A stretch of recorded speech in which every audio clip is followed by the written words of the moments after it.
तब केवल दास अपनी पत्नी पूरी से कहते, देख लिया, इसका मतलब ये है कि संत हमारा नहीं खाते, बल्कि हम ही संतों के नाम से खा रहे हैं, हमको भी टुकड़ा मिल जाता है। देखो कई दिन से घर में संत नहीं आए, बर्तन भी नहीं बिके, एक भी घड़ा मटका नहीं बिका, भोजन की व्यवस्था नहीं रही। इसका मतलब अब तक जो आमदनी होती थी वो संतों की कृपा से होती थी। इतना प्रत्यक्ष में उदाहरण देकर भी पूरी के मन में नहीं विश्वास जगा। क्यों? अल्प पुण्याम ताम राजन विश्वासो नए बजायते। जिसके पुण्य कम हो उसको भगवान में, संतों में, ग्रंथों में, भजन में, कीर्तन में, सत्संग में विश्वास ही नहीं होता। प्रत्यक्ष उदाहरण देखा तब भी विश्वास नहीं हुआ। अचानक संत आ गए घर में। था कुछ नहीं घर में, कोई घड़ा नहीं बिका, कोई बर्तन नहीं बिका था कुम्हार का। केवल दास किसी से मांगने गए, बनिए की दुकान पे उधार मांगने। उस दुकानदार ने को ब्याज पे पैसा देता था कि तुम्हारे पास है तो कुछ नहीं, तू मेरा चुकाएगा कैसे, इसलिए हम नहीं देंगे। तो केवल दास ने कहा कि मेरे घर में संत आए हैं, उनके लिए मुझको कुछ व्यवस्था करनी है भोजन पानी की, ऐसा कि मैं मजदूरी करके चुका दूंगा। अगर मेरे पास पैसे नहीं होंगे वापस लौटाने के, मैं मजदूरी कर दूंगा तुम्हारी। बोलो मुझसे क्या करवाना है, मैं मजदूरी करके तुम्हारा चुकता कर दूंगा। उसने कहा ठीक है, अभी मेरे यहां एक कुआं खोदना है, उस कुएं को तुम खोद देना और उसके बदले में ले मैं तुमको पैसे दे रहा हूं, अपना करो संत सेवा। इसने वचन दिया कि मैं कुआं खोद दूंगा तुम्हारा। उसी समय दुकान से खाने पीने का, रसोई का सामान ले आए। किसी प्रकार से पत्नी को मनाया, वो रोटी बनाने को तैयार नहीं थी। पत्नी कहती अपने पेट में डालने के लिए तो दाना नहीं है, अब देखो कहां से आ गया, अब कहां से आ गया। केवल दास कहते अरे संत आए हैं इसलिए दाना पानी भी आ गया है, इस बहाने से हम तुम भी खा लेंगे, ये तो संतों का दाना पानी है।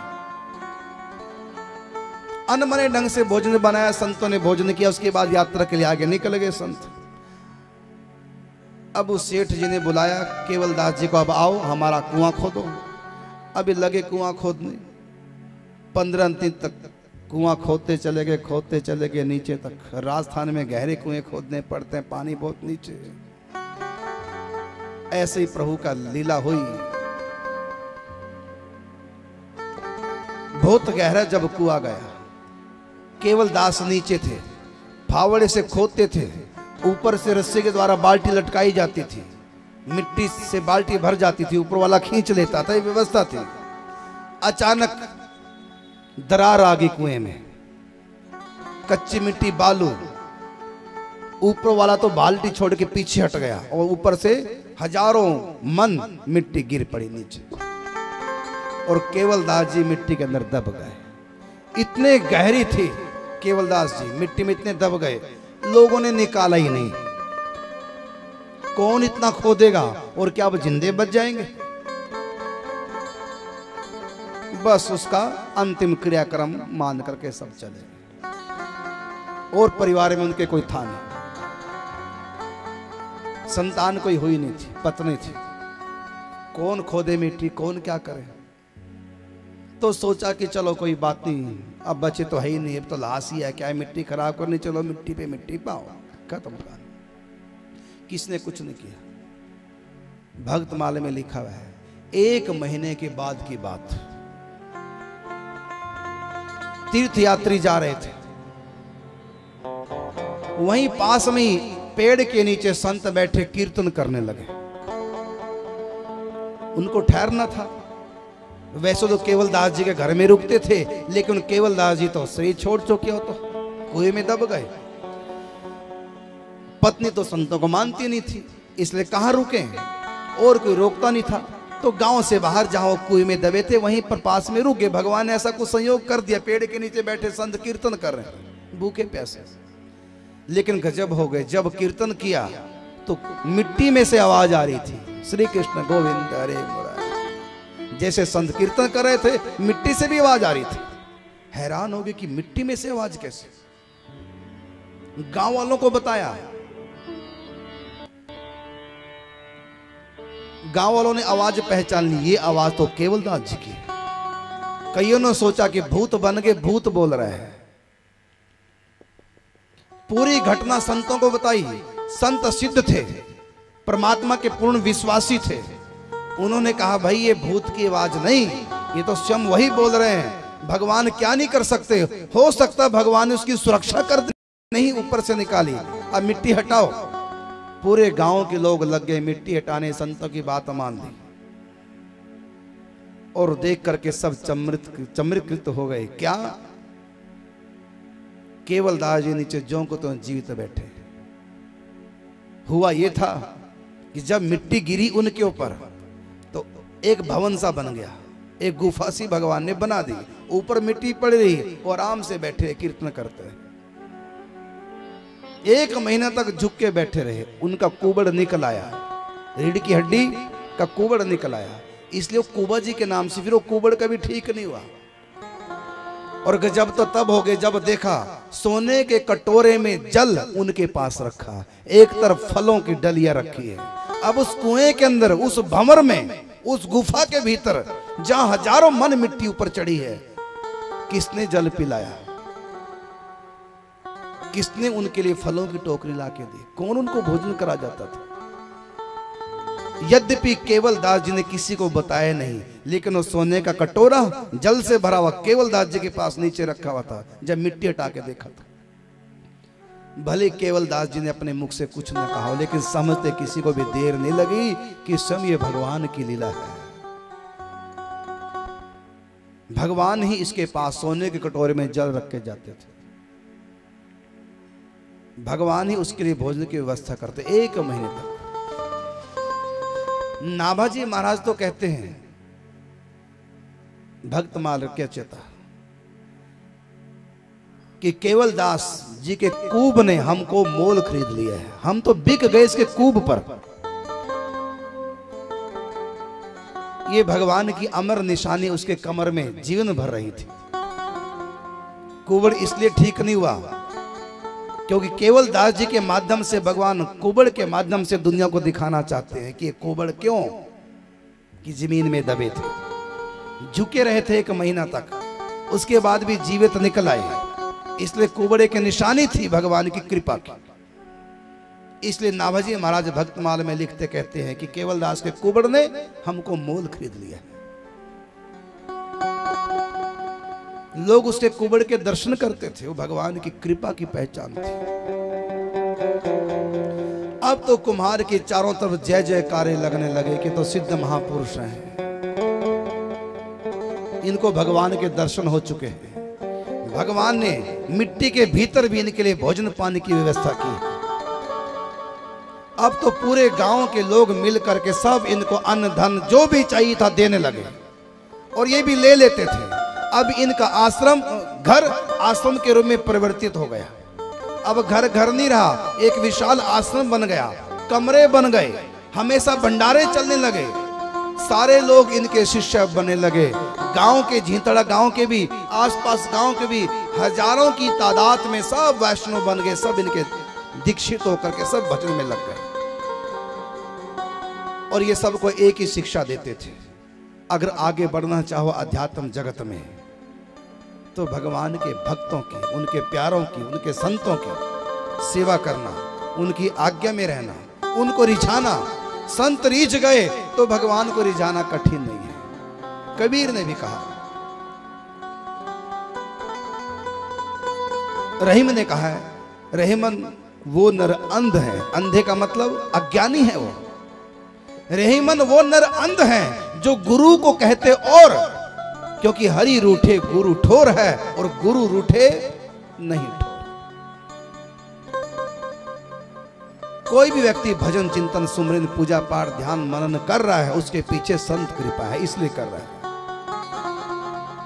नहीं लोगों को क्या पता वृंदावन का है, लोगों को क्या पता कि माला से जप कैसे होता है, लोगों को कहां पता था कि भागवत क्या होती है, लोगों को कहां पता कि भक्तमाल क्या होती। कहीं तो कहते हैं भक्तमाल क्या है, नहीं पता किसी। लेकिन संतों से धीरे धीरे सब पता चल जाता है।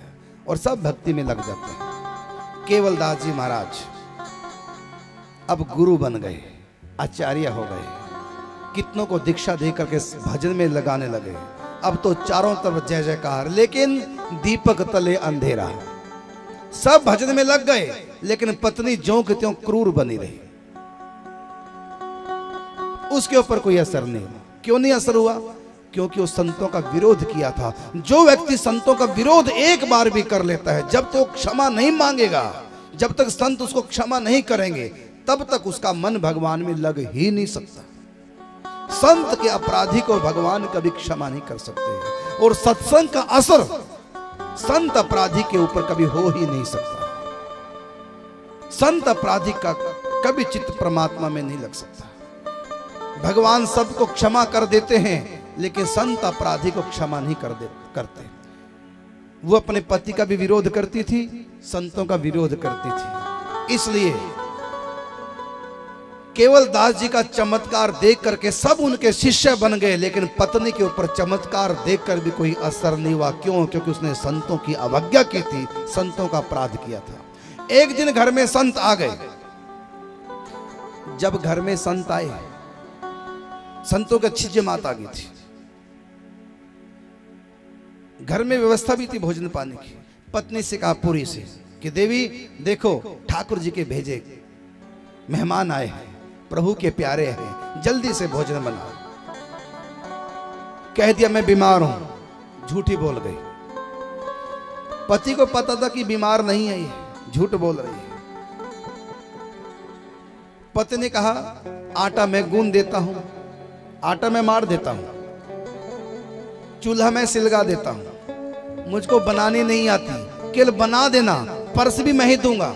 लेकिन कहते मुझसे नहीं होता, आपका तो यही काम है। कभी किसी को संत को पकड़ लाते हो, कभी किसी को पकड़ लाते हो, कभी कोई पीले कपड़े वाला, कभी लाल कपड़े वाला, कभी सफेद कपड़े वाला, कभी काले कपड़े वाला, कभी सुंड मुंड, कभी दाढ़ी वाला, कभी जटा वाला, कभी टेढ़े तिलक वाला, कभी सीधे तिलक वाला। ये मेरे से नहीं होता रोज रोज का धंधा। पति बड़े परेशान हो गए, अब क्या किया जाए।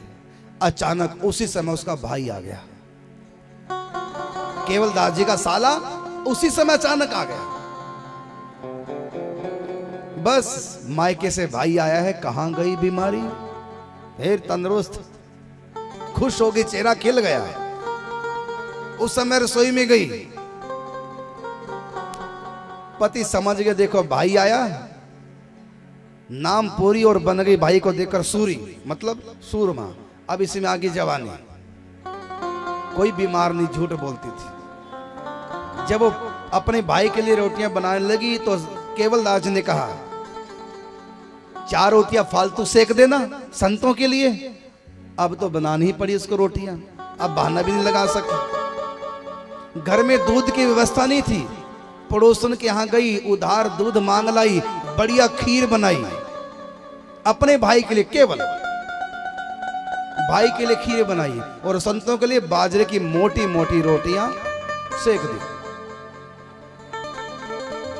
बिना सब्जी के चटनी पीस दी, लो खाओ। और भाई के लिए बढ़िया खीर, पतली पतली गेहूं की रोटियां, साथ में सब्जी, भाई के लिए बड़ी व्यवस्था। केवल दास जी ये सब ड्रामा देख रहे थे कि संतों के लिए मोटे मोटे बाजरे के टिक्कड़ बिना चुपड़े चटनी से, और भाई के लिए खीर मालपुआ। जब बन के तैयार हो गया, थाली में परस दिया, केवल दास ने एक बड़ी सुंदर युक्ति निकाली। अचानक पानी फैला दिया। पत्नी से कहा पानी नहीं रहा, गिर गया, जाओ कुएं से पानी भर के लाओ। अब वो कुएं से पानी भरने के लिए गई, लेकिन उसको खतरा था कि थाली अदला बदली होगी, लेकिन जाना पड़ा। इसने चली गई, और इसने क्या किया, केवल दास जी ने साले के लिए जो थाली थी वो संतों के आगे रख दी, और संतों के लिए जो थाली थी वो साले के आगे रख दी, बदल दी थाली। साले के आगे मोटे मोटे टिक्कड़ बाजरे के, संतों के आगे मालपुआ खीर। वो तो जल्दी जल्दी गई और जल्दी जल्दी वापस आई, देखा कि रसोई में थालियां गायब है। फिर जाके देखा तो संत बढ़िया मालपुए के साथ खीर खा रहे थे, और भाई का मुंह बना था, वो कभी उधर देखता है खीर की तरफ, कभी अपने मोटे मोटे टिकड़ों की तरफ। भाई का मूड ऑफ हो गया। पत्नी को बड़ा गुस्सा आया, अब कह भी कुछ नहीं सकती भाई के सामने, गुस्सा आ गया। गुस्से में उसने संतों को सुनाते हुए कहा, मेरे हाथ की बनी जो रोटी खाए वो गाय खाए। गुस्से में कह दिया, मतलब जो मेरे हाथ की बनी रोटी खाएगा वो गौ मांस के समान है। ये कहने का मतलब था कि मेरे हाथ की बनी जो रोटी खाए वो गाय खाए। और जो ही संतों ने सुना, संतों ने रोटी छोड़ दी। हमने किस घर में खाएंगे? कैसी है? अब केवल दास कैसे सह लेते कि संतों का इतना तिरस्कार हो गया, और जो खाए वो गाय खाए, इतना बुरा शब्द कह दिया। अब संत भूखे चले जाएंगे।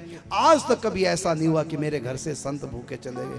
कैसी भी करके मैंने पत्नी के चाहे पांव पकड़े, कैसी भी मनाया, उससे संतों की सेवा करवा ही ली। लेकिन आज तो उसने बड़ा बुरा शब्द कह दिया। पत्नी के ऊपर तो गुस्सा आ रहा था, लेकिन फिर भी किया नहीं, कैसे भी संतों को मना लो। भगवान से प्रार्थना की, प्रभु इस गृहस्थ के घर से कभी कोई संत निराश नहीं गया। आज ये पहली बार एक कांड हो गया, प्रभु आप रक्षा करो। संत भोजन कर। उसी समय भगवान ने सरस्वती को भेज दिया और केवल दास जी के बुद्धि में जीभ पर सरस्वती बैठ गई। केवल दास जी के मन में युक्ति आ गई कि संतों को रोटी कैसे खिलाएं। संत खाने को तैयार नहीं, क्योंकि उनको कह दिया गया था कि मेरे हाथ की रोटी खाने का मतलब गाय मांस खाना है। भगवान की कृपा से उसकी बुद्धि में प्रेरणा हुई, तुरंत उसने बात बनाई, महाराज मेरी पत्नी तो ये नहीं कहती कि जो खाए वो गाय मांस खाए, बल्कि वो तो कह रही है कि जो खाए वो गाय खाए, अर्थात गा गा के खाओ। पहले कीर्तन करो, थोड़ा सा गाओ, फिर खाओ। क्योंकि मेरे यहाँ का यही नियम है, यहाँ जब भोजन परसते हैं तो थोड़ी देर कीर्तन करते हैं, श्री कृष्ण गोविंद हरे मुरारी। थोड़ा कीर्तन करो, थोड़ा गाओ, और आप बिना गाय खाने लगे। इसलिए पत्नी ने हमारी कहा, मेरे हाथ की रोटी बनी जो खाए वो गाय खाए, मतलब गा गा के खाओ। महाराज थोड़ा गाओ, कीर्तन करो, फिर खा लो। संतों ने कहा, महाराज हम तो उल्टा ही समझे थे, आपकी पत्नी तो बड़ी धर्मात्मा है। संतों ने कहा, चलो भाई सब कीर्तन करो। थोड़ा कीर्तन किया, फिर सब गाने लग गए। और इधर ये पत्नी को जाके डांट रहे हैं, ये तुमने क्या कहा संतों को। लेकिन संतों तक आवाज ना पहुंच जाए। इतना गुस्सा केवल दास को अपनी पत्नी पूरी पे आया कि तो अभी निकल जा इस घर से, अब तेरा इस घर में कोई काम नहीं। मेरा जीवन संतों के लिए बिक चुका है, मैं संतों का दास हूं, मैं बिन मोल का गुलाम हूं संतों का। मैं तुम्हारे बिना रह सकता हूं, मैं संसार के प्रत्येक सुख के बिना रह सकता हूं, लेकिन संत सेवा के बिना मैं नहीं रह सकता। और मैंने अब तक तेरे को बहुत बार समझाया, लेकिन तूने तो आज हद कर दी, संतों को गौ मांस खाने की बात कर दी। अब तू उस घर में तेरा कोई ठिकाना नहीं। वो भी बोली, हाँ हाँ अब मैं इस घर में रहूंगी नहीं, कभी मुड़ के नहीं आऊंगी। वही बोल पड़ी। संत भोजन करके हाथ धो के जहां पर इन्होंने व्यवस्था कर रखी थी ठहरने की, वहां चले गए अपने आश्रम में। ये अपने भाई से कहने लगी, अब मुझसे सहन नहीं होता, मैं इस घर में नहीं रहूंगी। भाई ने भी कह दिया, चिंता मत करो, चलो घर में, मैं तुमको यहां रखना भी नहीं चाहता। अब वो विदा हुई अपने भाई के साथ, रोती रोती जा रही थी।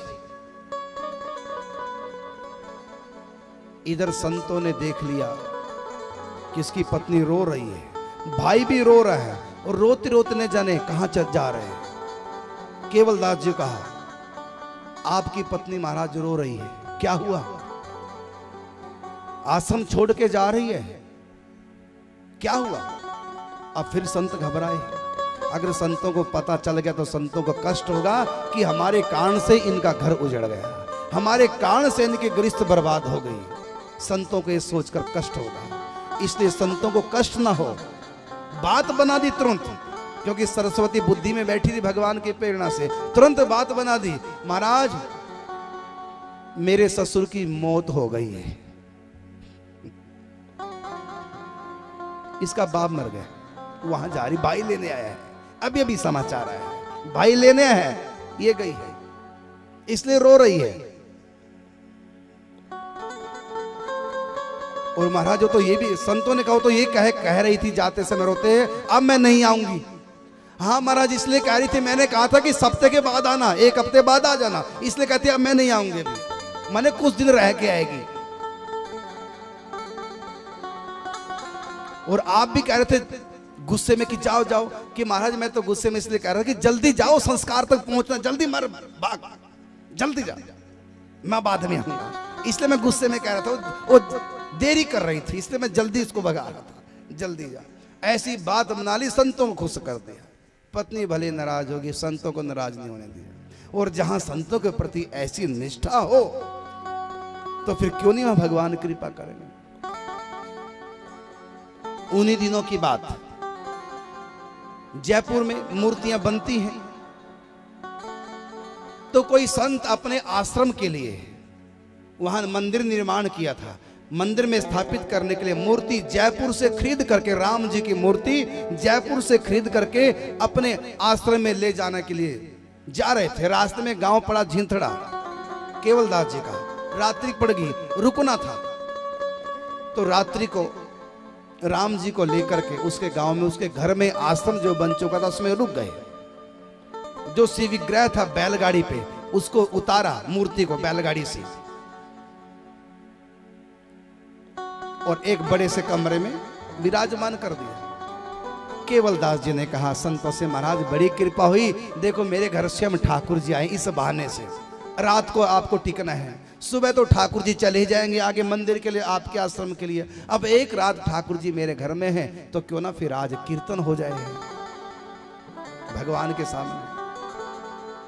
फिर कीर्तन हुआ, सब संत कीर्तन करते रहे। लेकिन राम जी इतने सुंदर थे, राम जी का विग्रह इतना सुंदर था, केवलदास जी के मन को भा गया। केवलदास जी के मन में आया कि ठाकुर जी यही मेरे पास है, ये तो एक रात के लिए आए और फिर चले जाएंगे, सुबह ये संत ले जाएंगे, लेकिन मेरे मन को भागे ठाकुर जी। इसलिए भगवान से प्रार्थना करने लगे, प्रभु यद्यपि मैं आपके योग्यता नहीं हूँ, मैं इस योग्यता नहीं हूँ कि आप मेरे पास रुक जाएं, लेकिन आप कृपा करो, आप भक्त वत्सल हैं, मेरे हृदय के भाव को जान करके आप मेरे पास रुक जाओ। भगवान से प्रार्थना करो।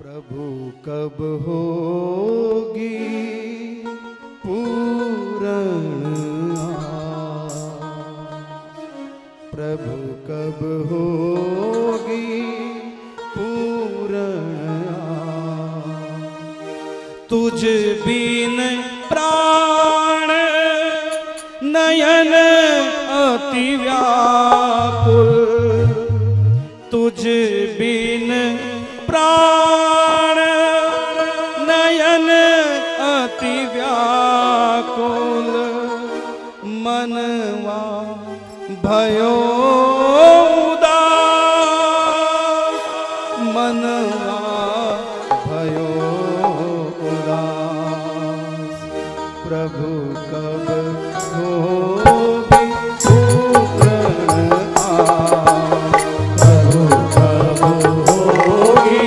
पूर्ण आस, प्रभु कब होगी पूर्ण आस, प्रभु कब होगी पूर्ण आस। भगवान से प्रार्थना की, प्रभु मेरे मन की आशा है, आप उसको पूरा करो, आप मेरे यहां रुक जाओ। रात भर भगवान से प्रार्थना करते रहे। भगवान का मन बन गया, भगवान को रिझा लिया। भगवान तो प्रेम के भूखे हैं, भाव के भूखे हैं। प्रभु मैं ऐसा तो नहीं हूं कि आप मेरे प्रेम पे रिझ जाए, मुझ में प्रेम नहीं, भक्ति नहीं, भावना नहीं, केवल आपकी कृपा का आश्रय है। आप कृपा करो, मेरे यहां रुक जाओ।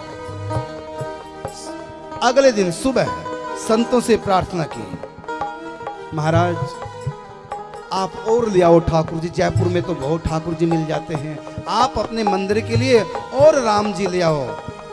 ये राम जी तो मेरे यहाँ रहना चाहते हैं, इनका मन लग गया यहाँ पर। देखो बिना बुलाए आए, मैंने तो बुलाया नहीं था। जब ये आ ही गए और आप संतों ने जब मेरे आश्रम इनको पधराई दिया है, अब काहे को उठाते हो? देखो रात भर कीर्तन हुआ, कितना आनंद आया, आप रहने दो, यही रहना। संतों ने कहा नहीं, ऐसा नहीं होगा, ये जहां के लिए आए वहीं रहेंगे। केवल दास ने संतों से कहा प्रभु संतों ये मेरे लिए ही आए हैं, हम ऐसे कैसे मान लें?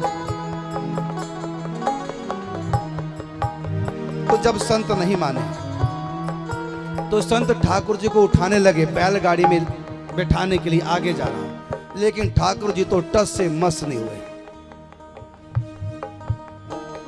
संतों ने आराम से गाड़ी से उठा करके ठाकुर जी को बड़े कमरे में स्थापित कर दिया, आराम से उठाए गए, लेकिन अब हिलने का नाम ही नहीं रहे। खूब जोर लगाया, ठाकुर जी टस से मस नहीं हुए। तब संतों ने कहा केवलदास तुमने तो ठाकुर जी को रिझा लिया, एक रात में रिझा लिया, ये तो जाना ही नहीं चाहते थे। महाराज मैंने सही तो कहा है, ये यहीं के लिए आए हैं, यहां से जाएंगे नहीं, इसलिए आप यहीं स्थापित कर दो। क्या करेंगे क्या स्थापित? ये तो अपने आप ही स्थापित हो गए, इनमें तो प्राण प्रतिष्ठा करने की आवश्यकता ही नहीं रही, ये तो स्वयं इनमें भगवान प्रकट होकर जाना नहीं चाह रहे हैं, वहीं रुक गए। तो जब ठाकुर जी रुक गए तो नामकरण संस्कार भी होता है ठाकुर जी का, कि महाराज जब संत ठाकुर जी स्थापित हो गए हमारे आश्रम में, तो अब कुछ नाम भी रख जाओ ठाकुर जी का। तो ठाकुर जी का नाम रखा जान राय रामचंद्र, जानी राय रामचंद्र। आज भी वो ठाकुर जी अंजनी में राजस्थान में, इस गांव में आज भी वो ठाकुर जी विराजमान है, जो स्वयं स्थापित हो गए थे। इस प्रकार ठाकुर जी की सेवा होने लगी। जब ठाकुर जी घर में आए, अब तो और चमत्कार हो गया कि स्वयं ठाकुर जी स्थापित हो गए, उठे नहीं। ठाकुर जी का चमत्कार इधर, केवल दास जी का चमत्कार जब लोगों ने सुना तो और भीड़, अब तो दर्शन करने वालों को ठिकाना नहीं। अब तो हर रोज लंगर भंडारे, कितने इनके शिष्य हो गए। कभी कोई उत्सव, आज रामनवमी उत्सव, तो आज जन्माष्टमी उत्सव, आज झूला उत्सव, आज अक्षय तीज का उत्सव, तो आज अमुक उत्सव, आज होली उत्सव, तो आज झूला उत्सव। कोई ना कोई उत्सव आश्रम में होता ही रहता था और इनके शिष्य भक्तगण आए ही करते थे। देखो इनकी पत्नी सूरी जो नाराज होकर गई थी, फिर कभी आई ही नहीं। घर वालों ने उसका दूसरा विवाह कर दिया, केवल दास की पत्नी का दूसरा विवाह हो गया। वो अपनी नई ससुराल में चली गई, वहां उससे बच्चे भी हो गए।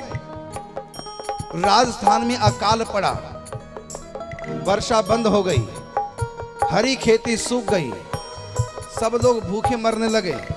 अब कहां जाए? अब उसको अपने पुराने पति की याद आई कि मेरे पति की यहाँ कितने आनंद बरस रहे हैं, वहां हर रोज लंगर भंडारे चल रहे हैं, हम लोग दाने दाने को तरस रहे हैं और भगवान वहां बरस रहे हैं। अपने पति से बोली, मेरे जो पूर्व पति हैं, पहले पति, अगर आप अपने बच्चों को सुरक्षित रखना चाहते हो, भूख से नहीं मरने देना चाहते अगर आप अपने बच्चों को, अपने आप को, मुझको, तो चलो उसी के पास। वहां पर भंडारे चलते हैं, किसी प्रकार की कोई कमी नहीं, वहीं कुछ दिन रह लेंगे।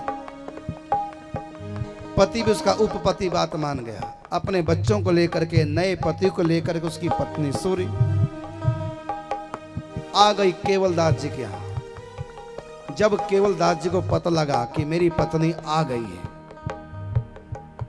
सोचा चलो कोई बात नहीं, सुबह का भूला शाम को घर आ जाए तो भूला नहीं होता। कई सालों बाद आई, चलो आ तो गई। जब आई तो वो देखो पूरा परिवार लेके आई। ये कौन है? कहा ये मेरे नए पति हैं। ये कौन है बच्चे? कहते हैं ये मेरे बच्चे हैं। समझते देर लगी, इसने दूसरा विवाह कर लिया। अब देवी किस लिए आई हो? तो कहा कि दुख के दिन काटने आई हो, दाने दाने को मोहताज हूं, बच्चे बिलख रहे हैं भूख के मारे, आपके यहां भंडारे चलते हैं, हमको कुछ दिन जब तक सब व्यवस्थित ना हो जाए तब तक अपने पास रखना। देखो संत हैं, भक्त हैं, कितना बड़ा हृदय भक्तों का होता है। तुम सोचो अगर तुम्हारी पत्नी ऐसी हो तो घुसने देंगे उसको? लेकिन ये संत हैं, भक्त हैं।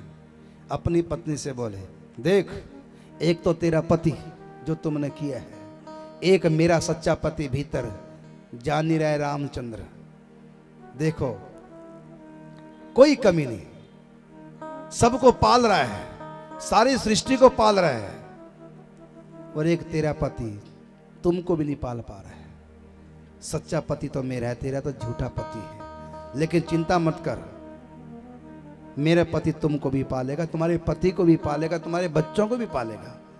जब तक तुम्हारे घर में ढंग से व्यवस्था ना हो जाए तब तक तू यही रहे, सेवा कर। लेकिन ध्यान रखना, तू गृहस्थ हो गई है। ये संतों का आश्रम है, यहाँ सब पैसा दान का आता है, और दान का गृहस्थ को खाना नहीं चाहिए, बुद्धि भ्रष्ट हो जाती है। अगर यज्ञ भंडारे में कहीं खाना हो तो उसके नाम का कुछ ना कुछ दान दे के आना चाहिए। फ्री में कभी खाना नहीं चाहिए दान का। तुम गृहस्थ हो इसलिए तुम यहां खा नहीं सकती, लेकिन भूखा मरता क्या ना करता, तुम खाओ। इसके नाम से तुम दान तो कर नहीं पाओगी, तो झाड़ू लगाया करो, आश्रम की सेवा करो। बाहर की सेवा सौंपी, भीतर की सेवा नहीं सौंपी उसको, बाहर की सेवा सौंपी। पतले उठा के ढेर पे डाल के आया करो, जूठन पतले, झाड़ू लगाया करो, सेवा करो और भोजन करो। ऐसे रख लिया।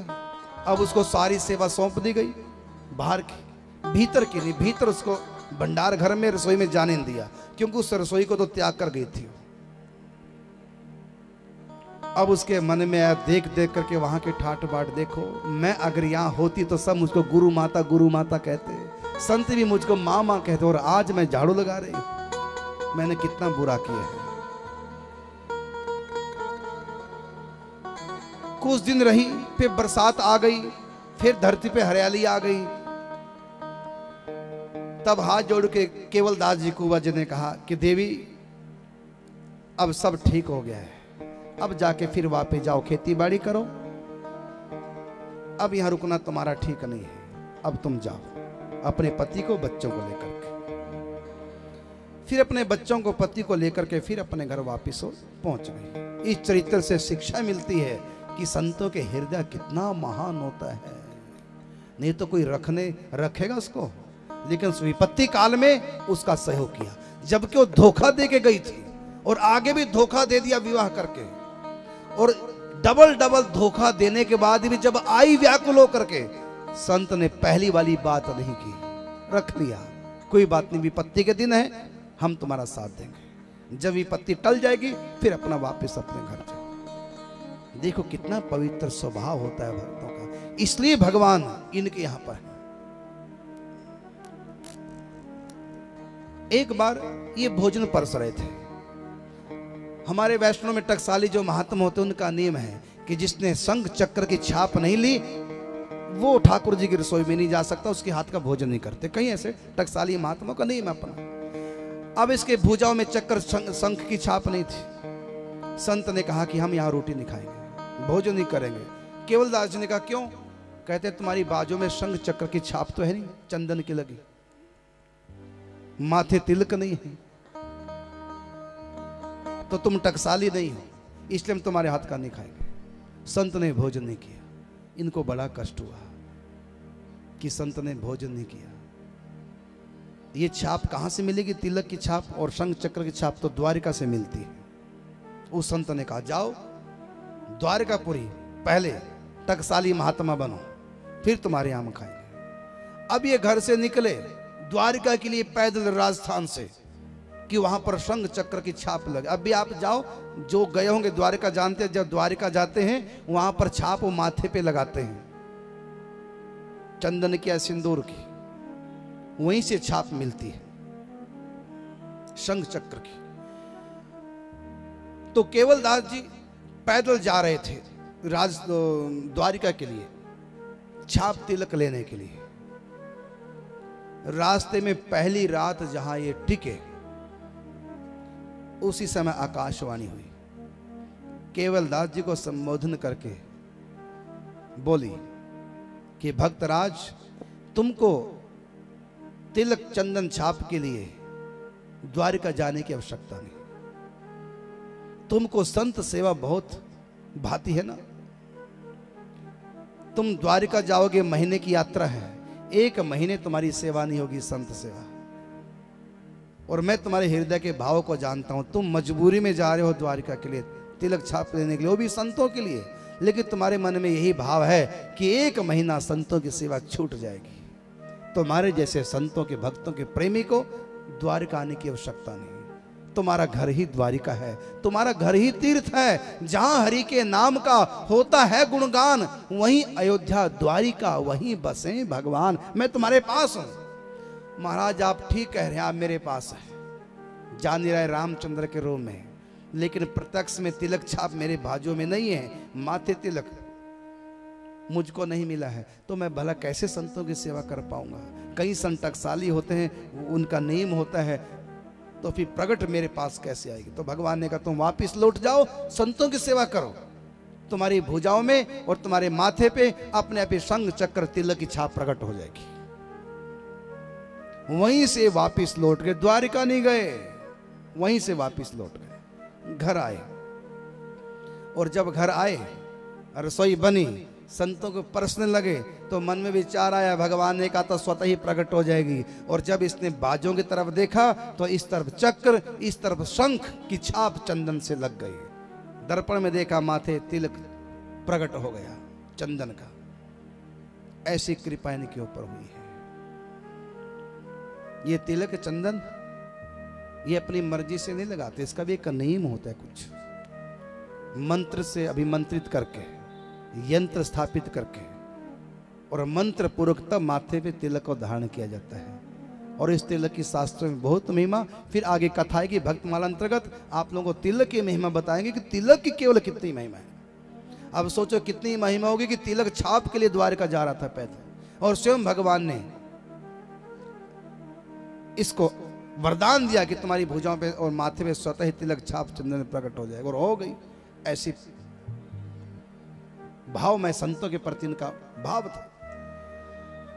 कुछ लोग द्वारिका की यात्रा करके जब इनके गांव में झींतड़ा रुके तो उदास थे एक बात से कि गोमती और सागर का संगम नहीं हो रहा है। गोमती में इतना जल नहीं है कि जो सागर तक पहुंच जाए। गोमती सागर संगम नहीं हो रहा है गोमती का सागर से।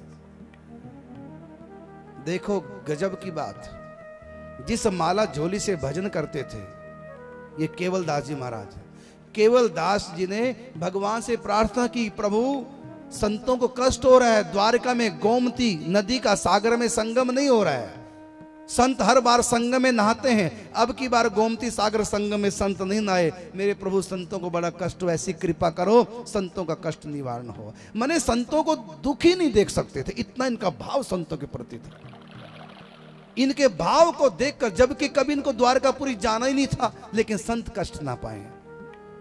गंगा गोमती का संगम होना चाहिए समुद्र से, भगवान से प्रार्थना की। भगवान इनको प्रेरित कर दिया। भगवान द्वारा प्रेरित होकर के इन्होंने, केवल दास जी ने संतों से कहा, महाराज जिस माला झोली से मैं भजन करता हूं ना, ये माला झोली ले जाओ, ये भगवान की आज्ञा है।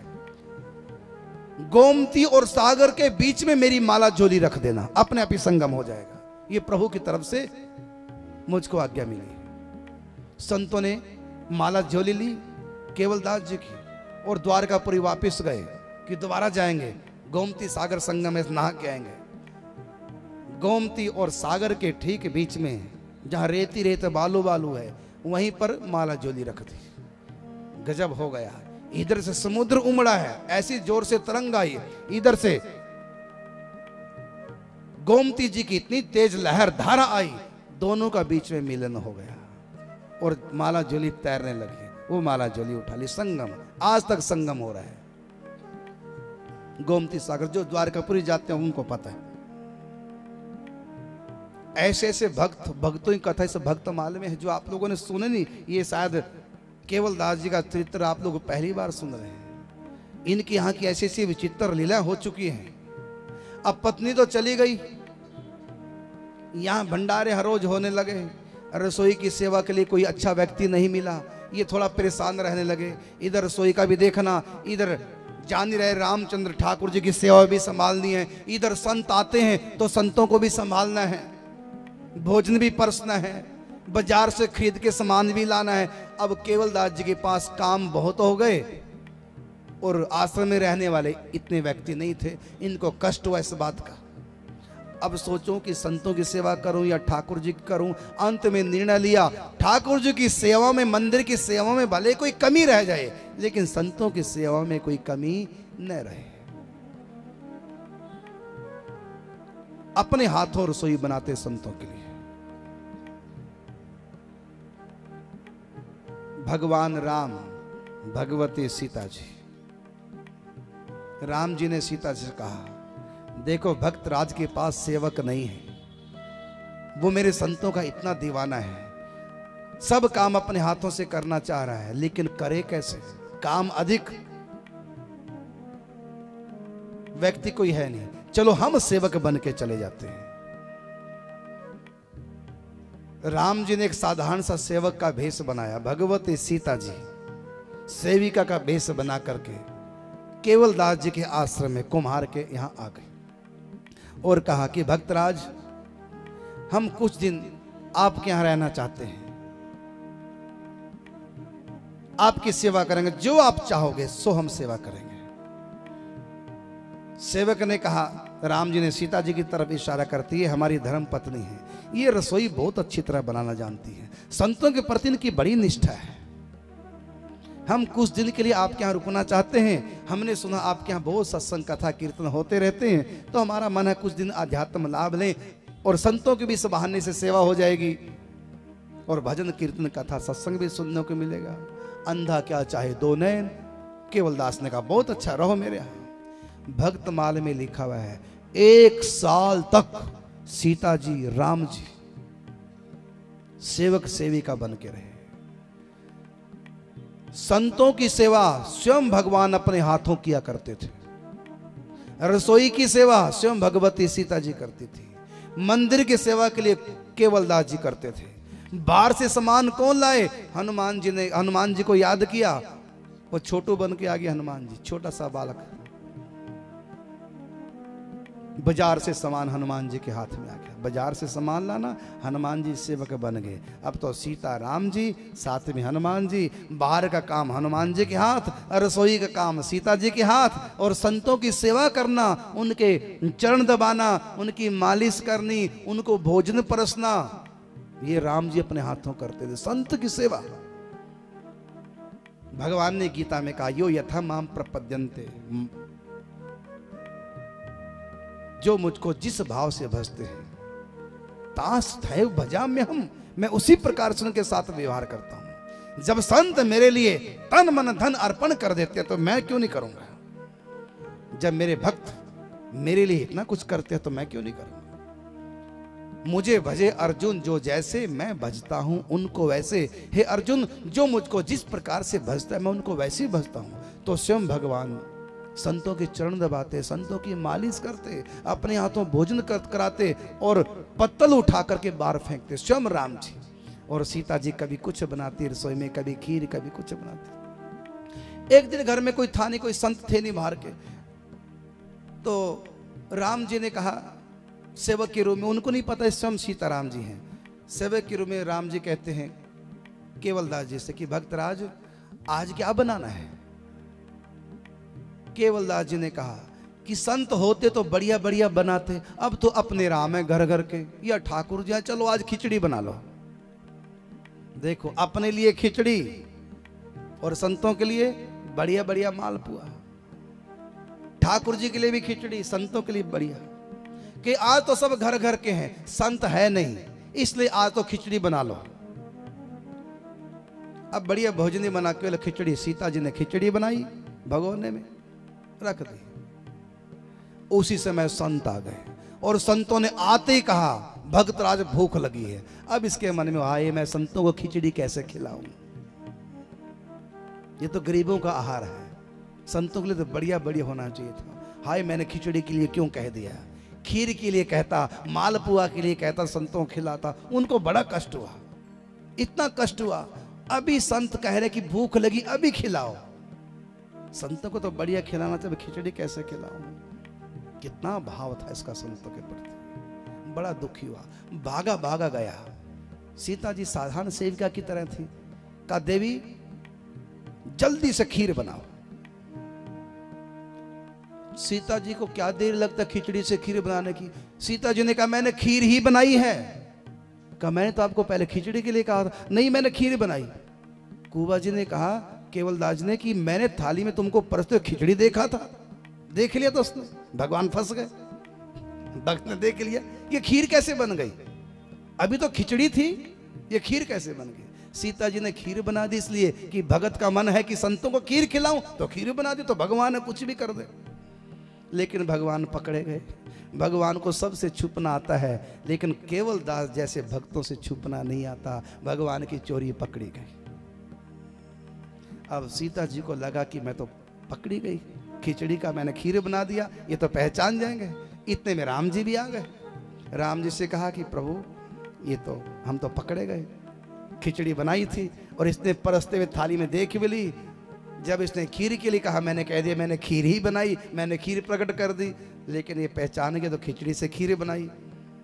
वो तो देख रहे हैं, हाथ जोड़े खड़े हैं, आंखों में जर्जर आंसू। हो ना हो ये मेरी माते श्री भगवती सीता जी होंगी, तो सेवक के रूप में फिर मेरे प्रभु राम ही होंगे, और वो जो छोटू जो बाहर से सामान ढोता है वो हनुमान जी होंगे।